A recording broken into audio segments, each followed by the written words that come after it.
Very good morning to all the faculty members. I would first like to thank Dr. Jayappa and Mr. Ramesh for having given me this opportunity to interact with all of you. And before I proceed, let me give you a very brief introduction about myself. I'm Mohan Kumar, and I basically come from the corporate world. I have an experience of more than 35 years in the corporate world, of which close to 2 decades were in the field of training. So that is my background, and I'm not an academician, unlike most other professors and lecturers who would have interacted with you. But in the process of training thousands of people in the last 20 odd years, I realized that teaching is a very different kind of ball game. So when I approached Dr. Jayappa to say, I'll be very happy to conduct a small faculty development program, particularly on the pedagogy that has been required post-COVID and the challenges that we are facing and how we'll be able to overcome. He was kind enough to allow me to do it. So I will just now share my screen with you, and there will be a PPT which will be interspread with my coming up on board now and then to explain to you what is the thought in my mind. Most of what we're going to discuss are not absolutely new to you. You are aware of it. However, some of the thoughts are some areas which I discovered in my journey as a trainer in the corporate world. So there is my name, my email ID, and my telephone number. And let's begin this small presentation. Very brief background about my company. It's called PATHASHALA. We started this company about 4 years ago. We are basically into training students in diploma in banking and finance, certified financial planner, and association with chartered certified accountants. We also do a lot of free of cost, let's say, investment awareness program for the corporate world. And this is very briefly what we are doing. Towards the end of the presentation, I'll also tell you what are the kind of assets that we hold, which we can share with all the members of the faculty, for no cost, because it's just knowledge and I'm just sharing knowledge. So let's straight away proceed. Life is never the same. Life has always been changing. You are all aware that the only thing that is a constant in life is change. We have seen a number of changes that come across in our lives, and we are seeing those changes even now. But there is a slight difference. No one expected Corona to be like this. I remember several months ago when I saw some WhatsApp messages where the Chinese were wearing masks, I was laughing to myself. I said, how can this happen? But now it's a reality in India. It's a reality in our own lives. It has changed our lives in a way, I must say, permanently, because there is a new norm or a new benchmark that has been set in this post-COVID world. At one point in time, if you were on a flight, you would probably be scared, or you would probably be worried if the man sitting next to you carries a gun in his pocket, a pistol in his pocket. Now that has changed. To just understand if this man is ever carrying a virus. Can you see the way the life has changed? We're talking of social distancing, which we had never heard of, say, 6 months ago. We were never forced to wear masks. We were never forced to stay indoors for such long times, 50, 60 days. But those things have changed, and they have left a sort of indelible mark in our lives. It's also changed the way we think, we live, we feel, and it will change the way we work. At one point in time, work from home was not even heard of. With the software industry coming up, yes, work from home started more as a cost-saving measure than anything else, because real estate is very expensive. Now, work from home, as you all know, has sort of become a norm of life. Let's move on and see how Corona has created anxiety in our field. I was discussing with several lecturers, professors, students, and also owners of some very reputed institutions in Bangalore, just to understand what are the kind of anxieties that each one of these areas or each one of these people are going through. So some of these, as I have listed, is here. The anxiety to the students. I think this is of a very, very pivotal importance for the simple reason that the students are really anxious, they are really concerned, and these are certain areas of their concern. Will the college start again? The way it was going on, it looked like the colleges will take quite some time before it starts full-fledged. So will the college start again is one of the challenges that they will be facing. Of course, the finer aspects are, well, the syllabus is not yet completed. How do I go and face the examination? How at all will the exam be conducted? When will it be conducted? Will I pass the exam? Going to the class regularly, sitting there for 45 minutes or a 50-minute period, I was still not able to grasp a lot of topics. How can I do it online? Some of the students from remote areas have this challenge that I don't have the technology to attend an e-learning class. I don't have the bandwidths. Some of the students' anxieties were, what about the entrance exams for the higher education? How will I handle that? And of course, a small portion of them also did mention that they miss their college and friends and that age of enjoying life in a laissez-faire way. That is also a concern. They are missing, and it's having some amount of effect on the thinking and their anxiety. Let's look at the second set. This is anxiety to teachers, to the faculty members. Many of them overlap, but they are looking at it from different perspectives. How will I complete my portions? Will I be able to complete my portions at all? Will all the students learn if I conduct online classes? I mean, as members of the faculty, although I'm not directly a member of the faculty, I have interacted with plenty of teachers. And I've seen that on an average class of say 60 to 70 students, you will always have a section of the students, maybe 5 to 10% of the students who are not interested in the studies in general. That's all right. It's okay. Not everybody would be interested in the college education.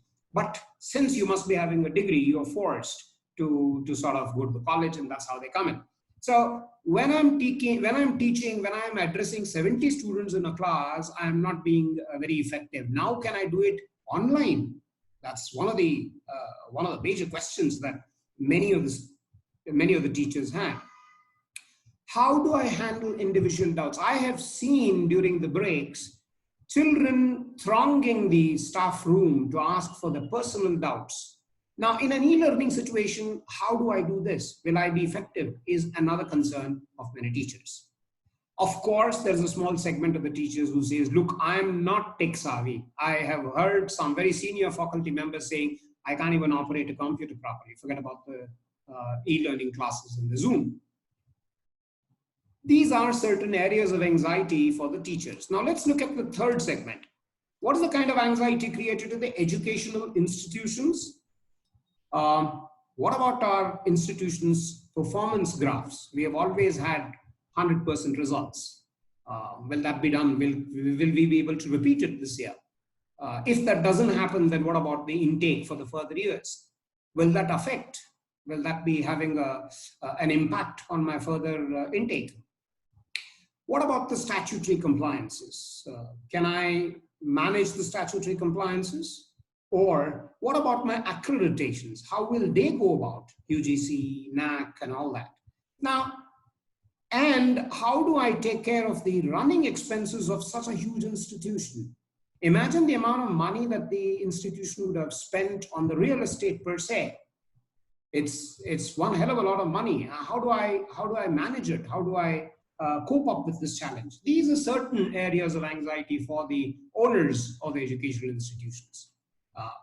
My discussions were primarily with let's say private institution owners, and therefore This is the kind of response that has come. However, I assume that the apprehensions or the anxieties of other institutions will not be very different, right? So let's go on to the last part of it, the anxiety to the parent. Well, it's already changed my son or daughter's routine. I mean, he used to wake up at 7 and go to the school at 7:30, college at 7:30. Now he doesn't even wake up till about 10 o'clock in the morning. The whole routine has changed in the last 2 months. Well, he does not read at all. That's another challenge. No assignments, no tests, no preparatory exams. How will he be able to take the final examination? Will he be able to cope up with the subject without the regular classes? And some of the parents said, look, this e-learning is all crap, it won't work. You need a class, you need a college where there will be a one-to-one discussion or one-to-many discussions, and that's how the children will learn. That's how we learned, and therefore that's how my child will learn, I guess. Then, of course, what about the future, the higher education? What happens to IIT entrance examination, or whatever, all those higher educations, MBBS or whatever? How will that be handled? And some of the semi-urban people did mention that we don't have the technology for buying probably a notebook or getting an internet connection. And we, of course, under the current circumstances, don't even have the money, the dosh, which is so important to buy the technology. We don't have that either. So these are certain areas of anxiety to the parents, right? So now let's move on. So the life will no longer be the same for any one of us, whether it is the student or the teacher or the management or the parent. Now, how do we handle this situation? As I was telling you, our own lifestyles have changed. We don't no longer follow a regular routine in our life as we were doing earlier. We are apprehensive of every other person, but we will have to persist. We will have to pursue, and we will have to prevail. And I am very confident that Indians in general and the teachers in particular can definitely be insistent, persistent in their approach towards this change. And that's life. Okay? So let's try and look at life slightly differently. We were talking of Corona warriors,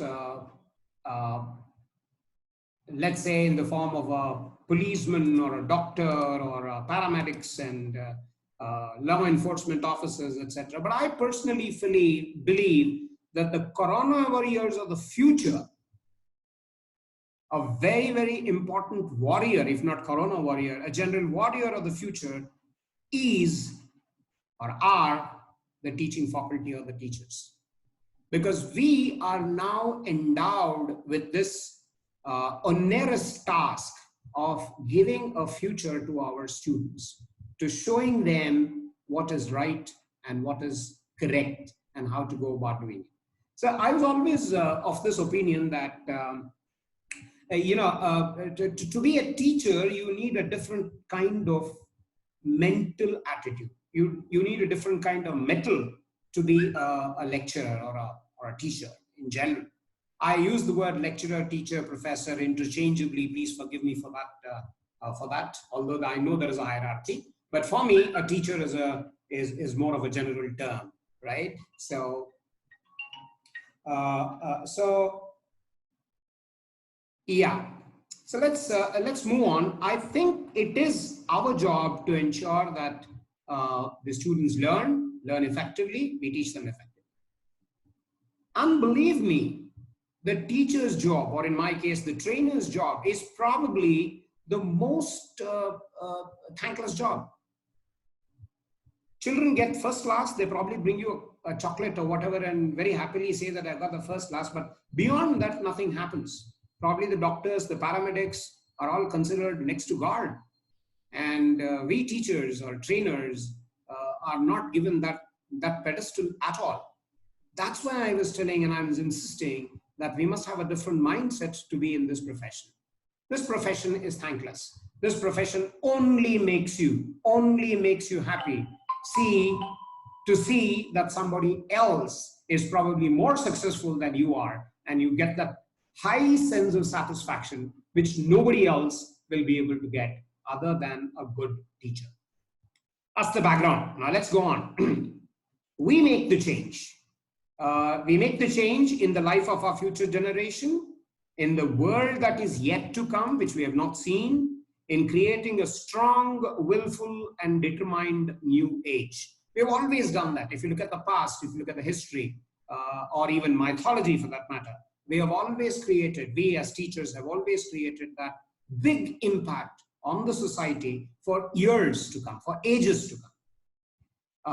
Yes, of course, we make the change in a beautiful and progressive world order. You can go back right up to Dronacharya, to your own good teachers, who were your good lecturers, whom you adore, whom you respect even today. And I respect hundreds of my teachers who were actually instrumental in me being successful to whatever extent I am right now. My hats off to all those teachers at my high school, middle school, college, post-graduation levels who actually handheld me and brought me to wherever I am today. Right. Now, having said or having thought about this background, let's understand the way we're going to teach, or the pedagogy. Will it be the same, or do we have to address it slightly differently? Will the traditional teaching technique be applicable in the future?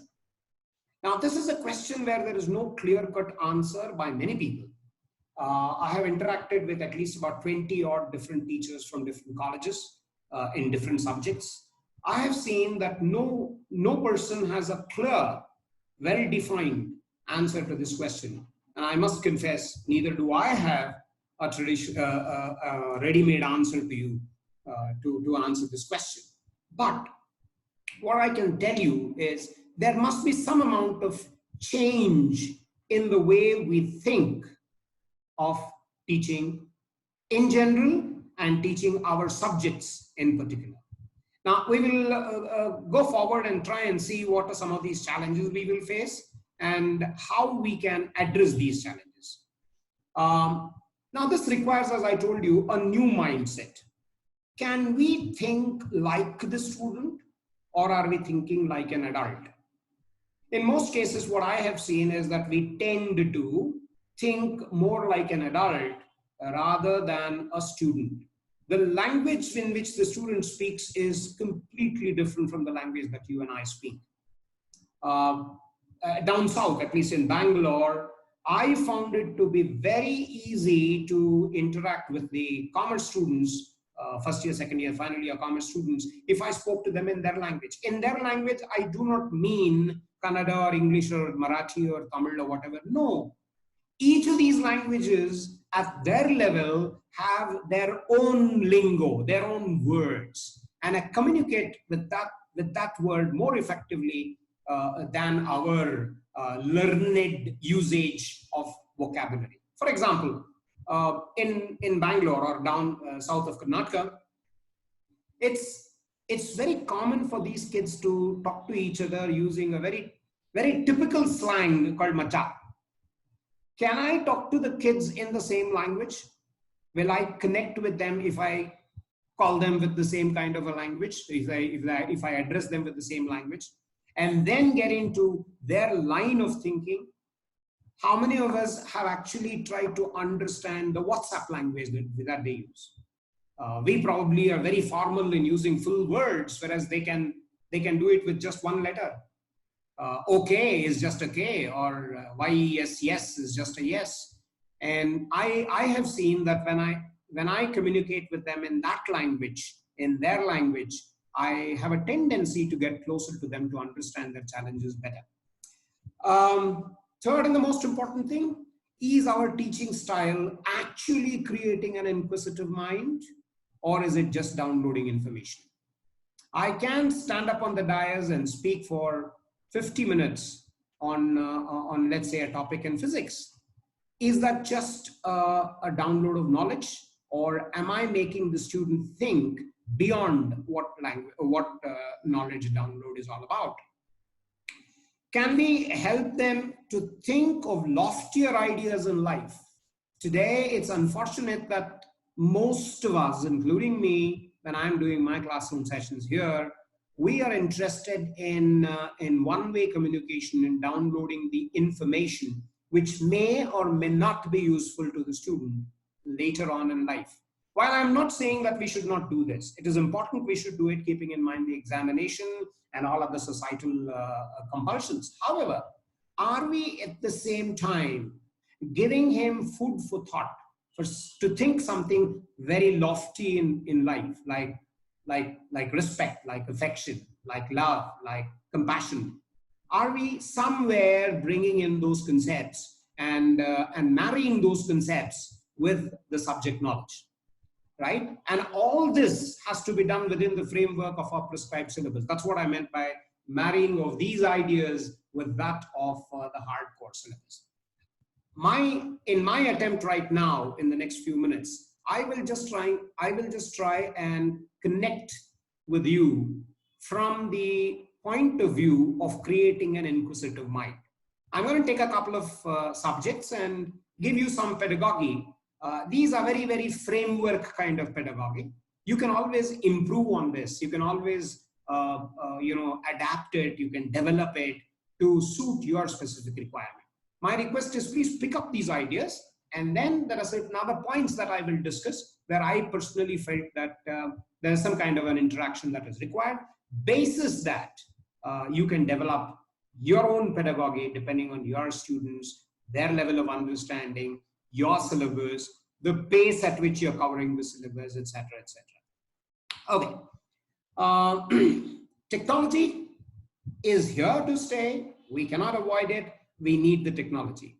Can we use media like Facebook, WhatsApp, Instagram, etc., which is a language that they understand? The students understand WhatsApp, Facebook, Twitter, Instagram much more than you and I, most of us, understand.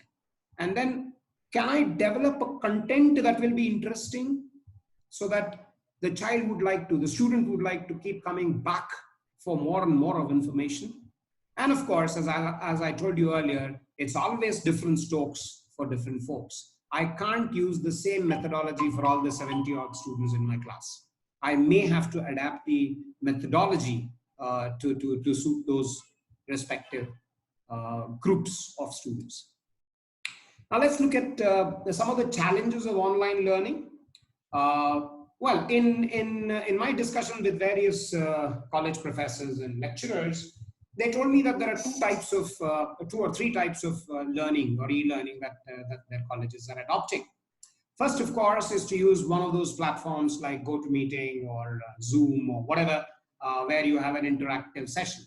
And this means more money, because if there is a class of 70 people and 70 people have to log in, you either have the time, you can't take more than 50 people on your Zoom meeting. And secondly, of course, you have the time limitations of less than 40 minutes if you're on a free Zoom, or you may have to pay through your nose for the technology. So that's one challenge that we have as far as the online learning is concerned. Number two, I have been conducting a lot of online classes for various other courses, but I find several of them log in and they're busy doing something else. And I'm sure it is quite rampant in the college students, because my students are semi-professionals. So I expect them to be a little more, a little less childish than the college students. College students, as you and I know, are not very responsible, and therefore these challenges. I have seen people who will log in and they are busy doing something else, because there's a login, logout time which the teachers would like to track, and they are just there, physical bodies. Getting the attention of the students in the classroom for a 45 or a 50-minute session itself is a challenge. And now there is no physical contact. You don't have an eye-to-eye contact, and you are not even observing the body language of these people, and therefore that can be a serious challenge. Then, of course, I have already discussed the use of technology, the bandwidth, availability of the technology across the country. In a place like Bangalore or cosmopolitan cities, yes, you might still be able to manage, but in the rural areas, the semi-urban areas, that might be a challenge. And lastly, of course, how do I control the misuse of technology? I must confess with you, teachers, that I conducted a quiz, online quiz, And believe me, there were a lot of miscreants who walked into my quiz and sort of rampaged my quiz, and I had to throw them out of my session. I'm sure you must have faced such kind of a situation in your e-learning classes. So how do you control the misuse of technology? I don't even have to go to how the technology is being misused. I'm not only meaning Zoom or WhatsApp or all of them. All of them are being misused by the kids because they understand this technology much faster than you and I can understand it. I'm sure the recent incidents of boys' locker room and then followed by a girls' locker room and what happened, and we are all aware of it. And so, how do we avoid or control misuse of this misuse of technology in this fashion? Is something which is something which we will have to give a serious note to. Okay, now I'm getting straight into certain pedagogy, and to begin with, I've taken the example of an English language class. It's just an example. You can use this in various different formats. I'm trying to bring in here one of the commonest challenges that, let's say, degree students or pre-degree students, pre-degree teachers faced was in trying to teach a sonnet. Okay, as you all know, sonnet is a type of poem, which is the English speciality, I must say. Now, I tried to teach sonnet to a couple of students in certain different ways, and frankly speaking, I could not go beyond a certain limit in trying to explain what the sonnet is in terms of the number of lines and where is the identifier, where is the turning point, and what's the message and things like that. Probably because the kind of sonnets that I picked up to sort of tell them were a little complex. Now, I stumbled upon an idea. On the TV when I was watching a very interesting advertisement on how to bring about a correlation between that TV advertisement and a sonnet. I would like you to watch.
Now, I'm sure we have all seen this ad, but when I actually saw this ad, it made me feel that there's some kind of the same flavor of a sonnet in this. And I used this because this was something which could reach the student's mind very easily.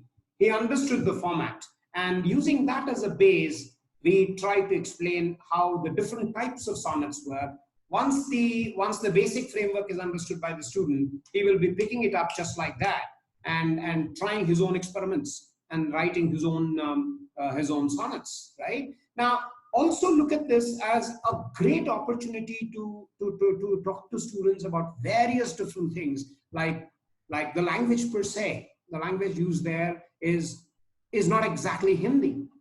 And you're talking of different concepts like girmit, and which actually means a cover, and so many other things which you can possibly use to create that inquisitiveness. What it requires is that as teachers, as tutors, as professionals, we must keep our minds open to all and everything around us, so we'll be able to pick up strands here and there and sew it to form what we want to be in an effective class.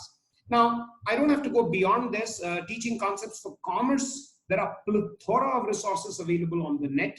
I have just picked up a couple of them. I'll share one of them with you for paucity of time, where we are talking of a very a topic like, let's say, consumer price index and a wholesale price index, which is a commerce topic. So let's look at how that works. This is a YouTube video.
I'll stop here for a while because my objective is not to run that.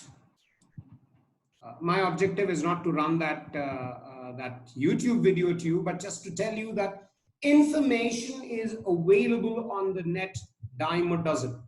It's available in plenty. Many of them might not be very suitable to us, but that would actually mean that as teachers, you and I will have to really spend hours and hours in trying to download the most relevant and the most interesting part of what is available on the net for our students, depending on the topic that we are talking about. Now, let me go back to my sharing of the screen with you people. Okay. So that is another technique which we can use. As you saw in that, the beauty is that, since it has audio and visual together, and many of them are very interestingly explained, our explanation can only top it up. And most of this is learned by that group of students who are, let's say, visual. I'm sure you must all be aware of the 3 different types of learners: the audio, the visual, and the kinesthetic. We will have no challenge as far as the audio type is concerned, because even if you give them a lecture, they will understand it. And the video type of learning, or the visual type of learning, students will learn it using these kinds of YouTube videos and advertisements and things like that. The challenge will be for the kinesthetic student, because he needs to do it. So we will have to devise ways and means of making the person do it to understand it, rather than just listening or just watching. So let's go. One more pedagogy which I have sort of found it very interesting is to actually conduct a quiz. Now, conducting a normal quiz, we all understand, is okay, nothing wrong in it. At the same time, there's nothing great in it. Have we tried the Kaun Banega Karodpati technique with our students? Not everybody will be having the propensity to participate in this. However, a part of the students also, if they're able to do it, I think that much of work, that much of success, they've already seen. So KBC was one format. Kaun Banega Karodpati was one format. Using that format, we can probably improvise in many, many different ways. And that's what I have been using in many of my classroom sessions or online sessions. I will now take you through a very, very interesting variation of the Konbaniga Crorepati format. This is just an example. I can teach you how to create these kinds of PPTs. It's very simple. There's no complex software involved in this. The difference here is that instead of, in KBC, what happens is I ask you a question and I give you 4 answers. You're supposed to select one and the correct one wins you money, whatever, right? Here, it's the reverse of KBC. I have actually given you a clue or an answer and you are supposed to find out, you're supposed to frame the question. This is not new format. This has been in use, or this was used in the American TV about, say, 30, 40 years ago. I've just sort of tweaked it a little and tried to give you an example. Let's say you can see that the first row here is talking of 3 topics. Now, these can be anything that you want which is relevant to your subject. I've just randomly picked up some 3 of them. One is the names mispronounced by Donald Trump. That's very current and interesting as well. So you have got 2 choices here. One is for 100 rupees and the other is for 200 rupees. So generally people would like to pick up a 100 rupee challenge to begin with. So you know that Donald Trump had a serious problem in pronouncing many of the Indian names. So you've got a fun element here, you've got general knowledge here, and you're actually making people think about not just the pronunciation or the person, also about something very important. Let me, for example, click on this. Oh, sorry.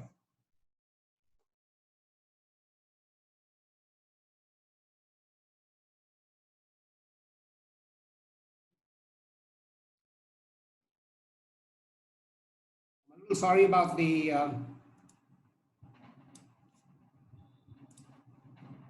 I'm sorry about the little bit of a technology problem there. I will get back to you on that in a moment. It should be here.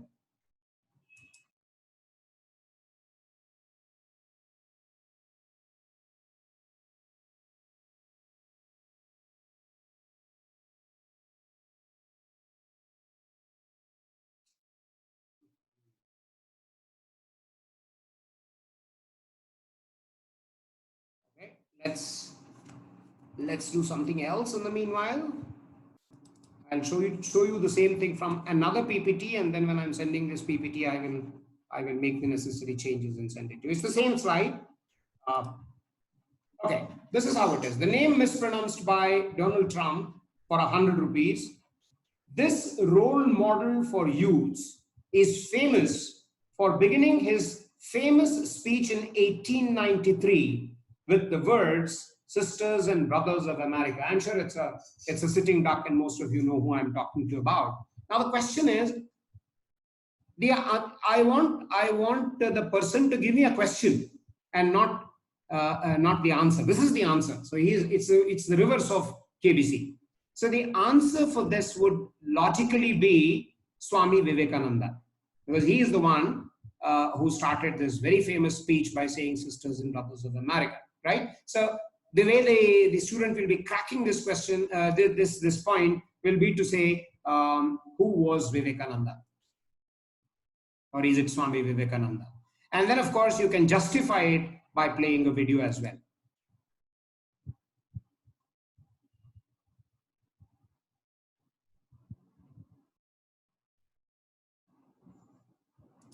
Make sense? So you can go to, I mean, these were all, I'll give you one more example of Donald Trump. This Indian sports person was named after his father's favorite musician, S.D. Burman, father of R.D. Burman. Who is this, the famous Indian sports person? Of course, seeing that photograph, most of us will be able to say who it is. Yes, of course, it is Sachin Tendulkar. Now, the question is, these things can be changed the way you want to suit your subject. This is just a framework. This is just an outside way of looking at it. but you can make the changes in whichever way to suit your subject.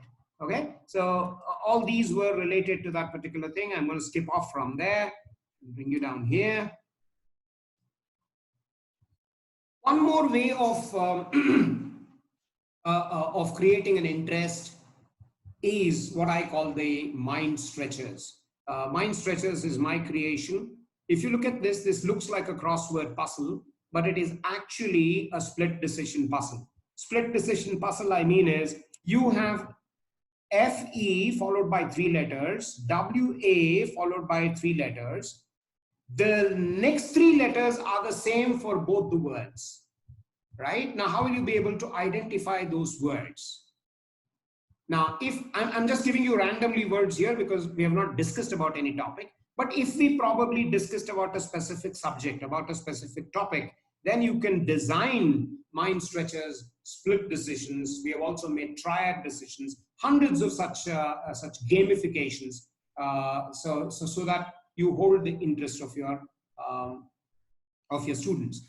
Just to give you the answer, FE, the 3 letters are TCH. So it will become fetch, or WATCH, that will become watch. If in the class we have discussed something similar to this, then this can be created to create, this can be used to create a puzzle which will keep the person thinking about. Similarly, you get 3 more letters here and 1 down column as well. So I have a collection of more than 500-600 such things for various different occasions. I'll be too happy to share that with you.